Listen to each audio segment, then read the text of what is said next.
Hey everyone, welcome back. Dr. Obam Bowen here. Happy Thursday. Hope it's all well for you. And as usual, I'm absolutely excited and almost flabbergasted to have you here with me today.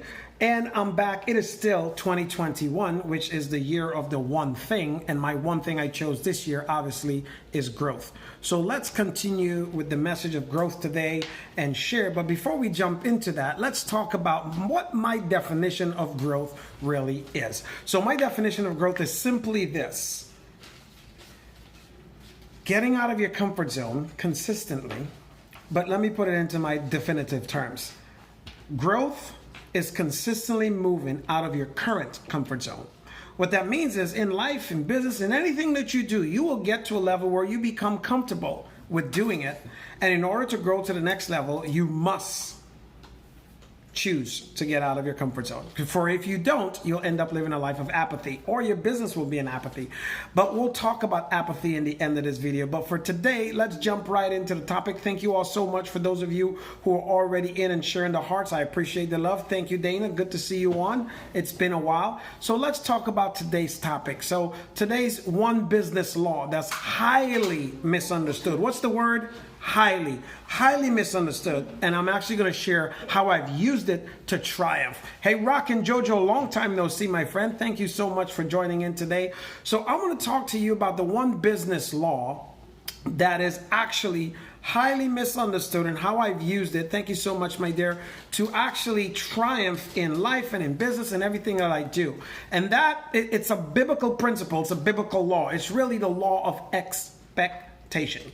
Right? So the law of expectation in action, when you put it together, it's basically the result of the law of expectation. Of course, it depends, or it's dependent on your expectation of being, in a sense, an adherence to God's word. For those of you who are Christian believers, hi, Diana, okay, aka Mom, good to see you. It's so awesome. Welcome. So she's laughing at me because she's right next to me too, right? You have to love family. Thank you for the love and appreciation.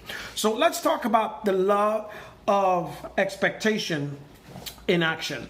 Essentially, the law of expectation means that you eventually get what you expect. So expectation, falls under basically a cousin of faith. Because faith is the substance of all things not yet seen. Applied faith, active faith, is really truly believing. I wrote my book, Today's the Day, and chapter 4 talks about belief regulating performance. So your beliefs that you understand falls directly into the law of expectation. It's different than the law of reciprocity. Basically, the law of reciprocity states this: whatever you do is returned to you tenfold. But the law of expectation is the expectation of that tenfold return.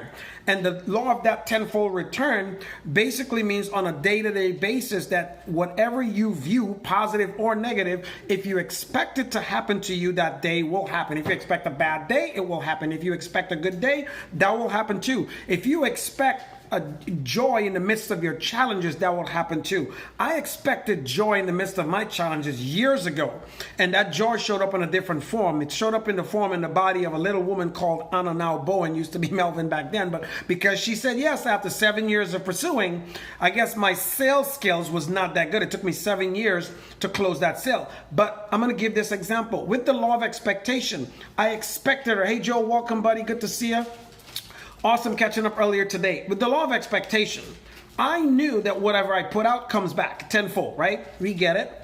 But from the first day I met her, I told my wife, Jill said, I always expect a great, absolutely, brother, right? I told her she was going to be my wife. She looked at me and thought I was crazy.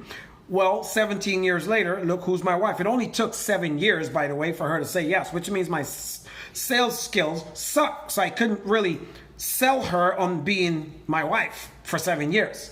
However, I expected her to be, so I conducted myself the same way. And if you expect something to be in business, sometimes it doesn't matter the timeline. It doesn't matter what's going on. Because when you decide to conduct business and life and expect a result, you perform to that standard. You perform to that level of belief. That's chapter 4 of my book. It's biblical principle. It just has an earthly title, but that's exactly what it is, right? So I expected that to happen. And then one of the things I also told her, I says, listen, when you're ready, since she was, in my sense then, since she was hard-headed at the time, I said, when you're ready, you'll ask me to marry you. Well, it took 3 years. We were friends. Then I asked her out. 3 years later, we dated for 3 years. And at the end of it, by the 7th year, she said, you want to get married? Absolutely. I said, yes, duh. I was only waiting for you. That's the law of expectation. Well, how does that transcribe in business? If you expect your business for you this year to provide $1 million in profit, and that's different than $1 million in what you take in together. $1 million in profit may actually be $2 million that you actually ran through your business, right? So if you expect a 7-figure business, then you have to perform consistently over time for said business. You can't lose the attitude. You can't lose the things that you are supposed to do consistent and persistently, right? So it's not really included, but it's expected that God will actually meet your needs. I mean, it was said in Philippians 4:19, right? Expecting his strength in your weakness. So you have to believe. This is when you're kingdom building. You have to believe like there's no other. And that belief at that level is called knowing, which is faith.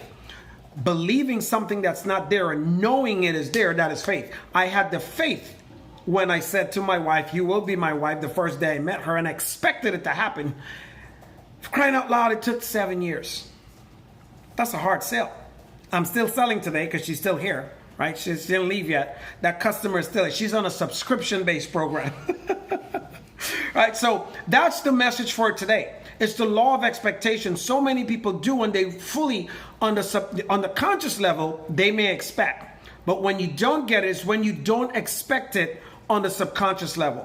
I'm going to say that again. On the conscious level, you may expect, but on the subconscious level, you don't. And that's called self-sabotage. Most of us sabotage our own success. So it's really important to understand, as I said in the beginning, the year of the one thing for me is growth, and I choose growth in my business and want to share the same for you. So thank you all. If this message has reached you, touched you, been a blessing to you, do me a favor, tag a friend, share it on your timeline so you can always give.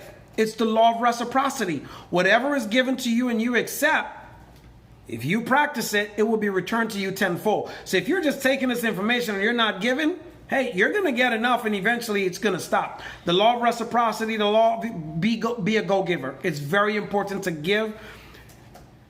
I wouldn't say it's more important to give than to receive. That's a perversion of the word. We could talk about that another day. But what the translation actually writes is this: it is better to be in the position of giving than it is to be in the position of receiving. Which means when you're practicing the right business laws, your business will thrive. It's the same as in life and health. Because if you don't grow, if you don't choose growth, you'll end up living a life of apathy. And what's my working definition of apathy? For those who've been following, it's this: apathy is a natural human instinct. It is common to us all. Hey, Debbie, thank you so much. You timed it right again today. Absolutely. Right? Apathy is a natural human instinct. It's common to us all. It consistently forces us then to seek a comfort zone where nothing ever changes. And the only way for that change to happen and take place is for you to choose growth. So choose growth. This is Dr. O saying thank you so much for joining in today. If this message reached you, touch you, or bless you, tag a friend, share it with someone, share it on your timeline, and be a go-giver. Take care, God bless, and I'll see you tomorrow with another message to help you grow your business. Bye for now, all.